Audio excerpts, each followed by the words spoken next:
ভাবতে পারিনি ও একজন সিবিআই অফিসার। পাগল যদি থাকতো তখন কেমন লাগতো বলদিনি। এখন কি হ্যান্ডসাম লাগছে রে। সবাই কি বুলাকা করছিল জানিস?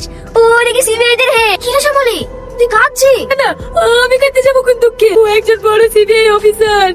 এখন আমাদের মতো গরিবদের কথা মনে রাখবে না, মনে রাখবে না। এতদিন ধরে তোদের বাড়িতে ছিল।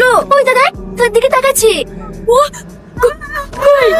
ঠিক ধরেছি, তুই ওকে ভালোবেসে ফেলেছিস তাই না? না না, আমি কেন ওকে ভালোবাসবো? দেখ, তুই আমার কাছে কিছু লুকাসনি। তোকে আমি ছোট থেকে চিনি। তুই আমার গায়ে হাতে বলদিনি তুই ওকে ভালোবাসিস নি। আমি ওকে যতই ভালোবাসি রে বোন, আমার কখনো হবে না।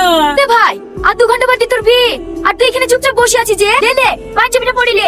রে তোর চোখে পানি? ও কিছু না। দেখ ভাই, আমি তো ছোট বোন হতে পারি, বেস্ট ফ্রেন্ডের মতো সব কথাই আমাদের মধ্যে হয়।